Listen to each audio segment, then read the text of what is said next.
You don't need years behind the camera or a portfolio with hundreds of images to attract clients who will invest thousands of dollars on their portraits. I really feel like you need around a dozen. And I get it, that probably sounds too simple to be true, especially if you've been telling yourself that your portfolio needs to be so much better and have so many more images before you can raise your prices or make what you're worth. Today, I'm showing you what a portfolio is really for, why more images usually makes it weaker, and exactly how to build one really fast that attracts the clients who will invest in real artwork. By the way, if you're new to my channel, my name is Sarah Petty. I've helped thousands of photographers inside of the Photography Business Institute move away from random sessions and giving away free ones and into what I call the boutique portrait model, booking right fit clients who invest $1,000 and much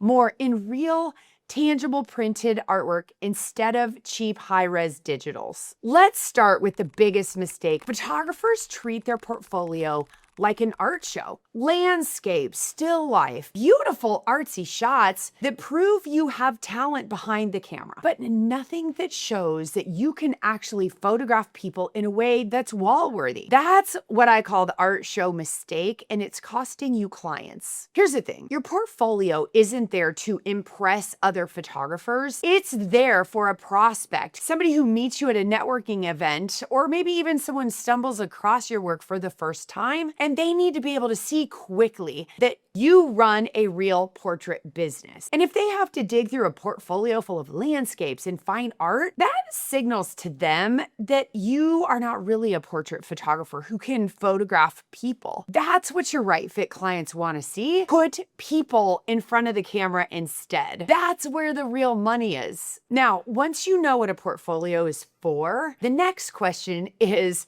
how much of it do I need? There is no magic number, but a dozen or so really great images per target audience is really plenty. You don't need 1,000 photos to prove that you are a great photographer. Now, I really want you to hear this because what actually decides what images should make the cut is the product mix and the pieces that you've built your average sale around. So in my studio, I know exactly what I need to capture in every session so that my clients will invest in certain products so that I hit the average order that I need every single time. And actually, I think there's a lot less creative guesswork in that than people assume. Sure, I can get creative when I want to in a session, but the framework is what makes it repeatable and sustainable. And here's the other thing. I feel like consistency matters more than range.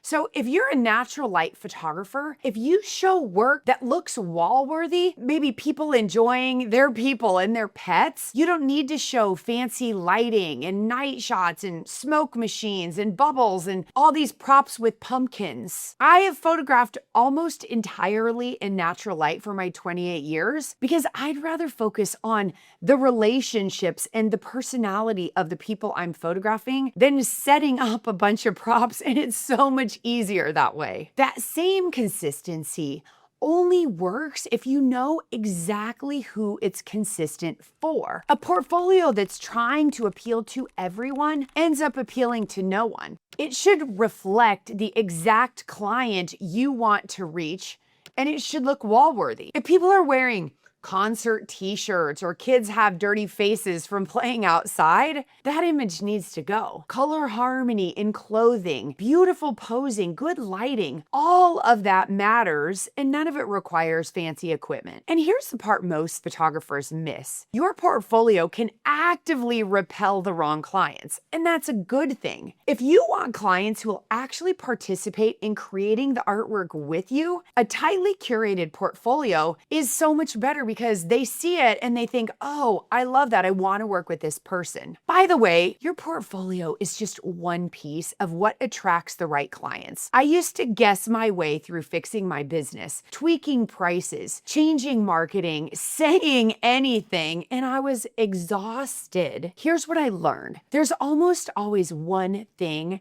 that is actually holding a business back, and it's nearly impossible to see from inside your own business. It's kind of like reading a label on the bottle while you're still inside it. My coaches have worked with thousands of portrait photographers and know exactly where to look to find that constraint. So I would love for you to book a free profit path assessment call to get their help with that, and you'll walk away with one clear next step. I'll stick the link in the description for you. Attracting the right client is only half of it. The other half is showing them what they're going to buy. If you sell wall art and albums instead of simply giving them all the digital files, your portfolio is going to benefit by showing the beautiful products, not just the photos. On social media, you get to control that narrative and you get to set the frame for what you do. That's part of why a website alone isn't enough anymore. Showing a portrait hanging in a real home, it changes everything about how a potential client values it. It's like a restaurant showing a photo of the finished plated meal instead of a photo of the raw ingredients. One of those tells you exactly what you're paying for. None of this matters though if you never actually put it out there. So many photographers never feel like their work is good enough to publish. You're here because you're already selling your artwork successfully. So the issue at this point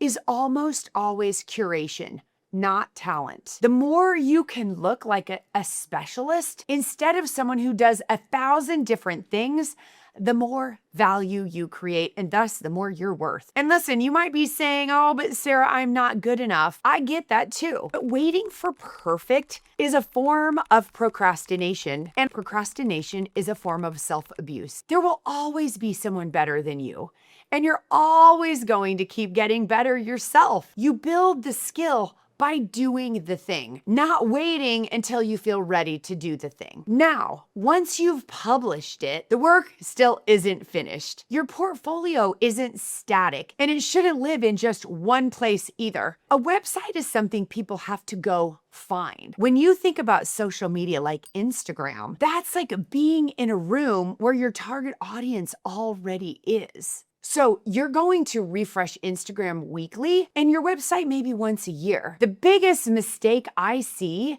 is photographers who quietly delay growing their business in the name of, I'm still building a portfolio. Or they fill it with grubby personal snapshots instead of focused professional work. If you're rebuilding one thing after watching this, give yourself a 2-week deadline, my friend. Decide exactly which products you're selling. Put your strongest, most on-brand images that already match that product mix and get it live. A portfolio was never meant to be a museum. It's a sales tool that shows the right client exactly what they're about to invest in. Fewer images shown well will always beat 1,000 images that are scattered everywhere and don't have the curation. And listen, if you want help building the pricing and the system that help you get your portfolio into the world, book that free call with my team and get your own photography profit path assessment. I'm going to stick the link in the description below, and I'll see you in the next one.